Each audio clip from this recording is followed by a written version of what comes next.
Yeah, it's they're hard shoes to fill, but I have to say I think the likes of Colum Eastwood, and I think we should talk about this, how good of a leader he has been for the SDLP, Really? topping the lucid talk polls there as the most favourite leader within Stormont, or within the Northern Irish political scene, sorry, should I say.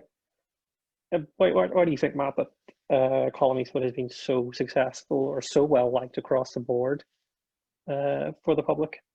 I think, well, we've touched on it before once, where the fact that he's not, and not the fact that he's an MP who's away means that he does have that kind of thing of the farther away you are, the less you're probably going to get criticised for certain things, and he's not necessarily associated with certain Stormont issues that a lot of other politicians can be. In terms of Stormont feelings, you don't really associate those with Colin because he's not in Stormont right now, so it's difficult to actually blame him for those things.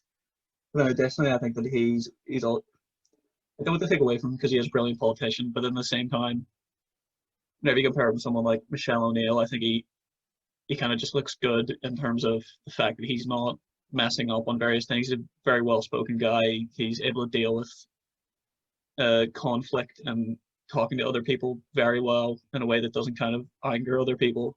I very rarely think of Colum Eastwood and think of him, taking jabs at people or speaking in a way where he tries to get into fights or effectively just trying to start something with people in a political scene where you would rather see people try to work together. I think Colum Eastwood's probably a pretty good example of that at the end of the day. But then at the same time, he's a good politician. He's a good public speaker. He holds himself well. I think he's just in general just a very easy guy to like at the end of the day. Yeah, you don't always see Colin getting into these really robust arguments. He can be critical of certain politicians, and I think he's been very critical recently of not to date this podcast, but of Sinn Féin's handling over the small COVID business payments, where free Sinn Féin accounts received a £10,000 grant that was originally for small businesses, which political parties and offices were exempt from. It took 7 months for Sinn Féin to pay back these payments once it had been reported about 2 weeks ago by the Nolan show, and that's caused quite an upset within the ranks. And I feel Colin's very good at reading the scene and choosing when to be critical and giving a proportionate response.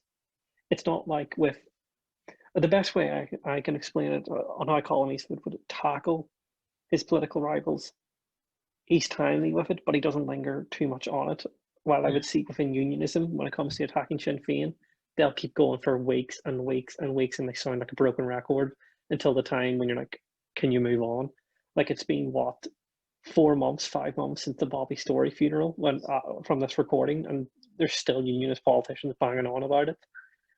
And I'm like, yes, I know it's still a point that can be made, but it's the public have largely forgotten about it to some extent. I think it's not just that the public forgot about it. I think it's just the fact that, I mean, how long are you meant to stay angry at people about, stuff like that? Why can you not just move on? And the political class just kind of see it as like, well, it's a good place to point score, and point scoring kind of feels like a very big thing amongst DUP and Sinn Féin politicians, and it doesn't infect the UUP at times as well. I feel like the SDLP doesn't.